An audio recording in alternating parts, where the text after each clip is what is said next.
CPM-നും സർക്കാരിനും അനുകൂലമായി SNDP യോഗം ജനറൽ സെക്രട്ടറി വെള്ളാപ്പള്ളി നടേശൻ പ്രസ്താവന പുറപ്പെടുവിച്ചുവെങ്കിലും തൽക്കാലം അത് CPM മുഖവിലക്കെടുക്കില്ല. SNDP-യിലെ CPM ഇടപെടലുകളിൽ ഭയമുള്ളത് കൊണ്ടാണ് വെള്ളാപ്പള്ളി അനുനയത്തിന് ശ്രമിക്കുന്നത് എന്നാണ് പ്രബല വിഭാഗത്തിന്റെ വിലയിരുത്തൽ. BDJS-ഉം മകൻ തുഷാർ വെള്ളാപ്പള്ളിയും BJP ക്യാമ്പിൽ നിൽക്കുന്നിടത്തോളം വെള്ളാപ്പള്ളിയുമായി CPM പരസ്യ സഹകരണത്തിന് മുതിരില്ല. SNDP യോഗത്തിൽ സമ്മർദ്ദ ശക്തിയാകാൻ CPM അണികളിലൂടെ ശ്രമിക്കുകയും ചെയ്യും.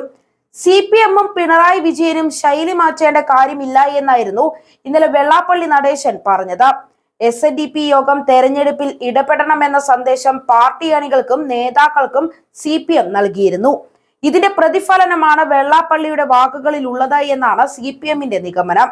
പാർട്ടി സെക്രട്ടറി MV ഗോവിന്ദനെ പരിഹസിച്ച വെള്ളാപ്പള്ളിയാണ് പൊടുന്നനെ മുഖ്യമന്ത്രിയെ പുകഴ്ത്തുന്നത്.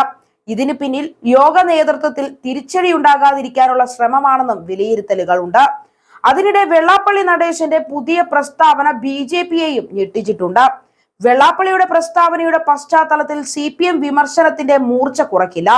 BJP-യുമായുള്ള വെള്ളാപ്പള്ളിയുടെ ബന്ധത്തെ CPM സംസ്ഥാന സെക്രട്ടറി MV ഗോവിന്ദൻ പരസ്യമായി വിമർശിച്ചിരുന്നു. ഇതിനുശേഷം ഗോവിന്ദനെ വെള്ളാപ്പള്ളിയും പരിഹസിച്ചു. എന്നാൽ പെട്ടെന്ന് വെള്ളാപ്പള്ളി CPM അനുകൂല പ്രസ്താവനയുമായി എത്തുകയായിരുന്നു. അതുകൊണ്ട് തന്നെ വലിയ വിമർശനം തൽക്കാലം CPM വെള്ളാപ്പള്ളിക്കെതിരെ ഇനി നടത്തില്ല. എന്നാൽ യോഗത്തിലെ ഇടപെടലുകൾ തുടരുകയും ചെയ്യും. കഴിഞ്ഞ ലോക്സഭാ തെരഞ്ഞെടുപ്പിൽ വൻതോതിൽ ഈഴവ വോട്ടുകൾ BJP-യിലേക്ക് ചോർന്നിരുന്നു.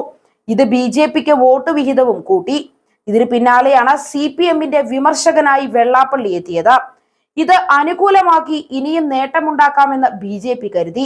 അതിനിടെയാണ് വെള്ളാപ്പള്ളിയുടെ പിണറായി അനുകൂല പ്രസ്താവന. ഇത് BJP-ക്കും അപ്രതീക്ഷിത തിരിച്ചടിയായി മാറി.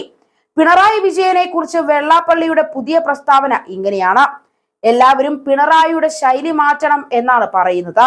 എന്നാൽ പിണറായി വിജയൻ ശൈലി മാറ്റേണ്ട യാതൊരു കാര്യവുമില്ല എന്നായിരുന്നു വെള്ളാപ്പള്ളിയുടെ പുതിയ പ്രതികരണം. പിണറായി ഇതേ ശൈലിയിൽ നിന്നാണ് ആദ്യ 5 വർഷം ഭരിച്ചത്. രണ്ടാമതും തെരഞ്ഞെടുക്കപ്പെട്ടു. അപ്പോഴും അതേ ശൈലിയിൽ തുടരുന്നു. ശൈലി കൊണ്ട് അദ്ദേഹത്തിന് വോട്ട് കുറഞ്ഞിട്ടൊന്നുമില്ല. 3-ാം ഊഴവും പിണറായി സർക്കാർ തുടരുമെന്നതിൽ സംശയമില്ല. കരുണാകരനും നായനാർക്കും VS-നും വ്യത്യസ്ത ശൈലിയായിരുന്നു. ഓരോരുത്തർക്കും വരുന്ന സാഹചര്യമാണ് അതിന് കാരണം. പിണറായിയുടെ ശൈലിയുമായി ജനങ്ങൾ താതാമ്യപ്പെട്ടു. അത് മാറ്റാൻ കഴിയില്ല എന്നാണ് വെള്ളാപ്പള്ളി നടേശൻ പറഞ്ഞത്. പാർലമെന്റ് തെരഞ്ഞെടുപ്പിലുണ്ടായ പരാജയത്തിന്റെ കാരണം കണ്ടെത്തി പാർട്ടി പരിഹാരം കാണണം. പ്രീണനം നടത്തിയെങ്കിലും ന്യൂനപക്ഷ വിഭാഗങ്ങൾ കാര്യത്തോടടുത്തപ്പോൾ CPM-ന് വോട്ട് ചെയ്തില്ല എന്നും വെള്ളാപ്പള്ളി നടേശൻ ആരോപിച്ചു.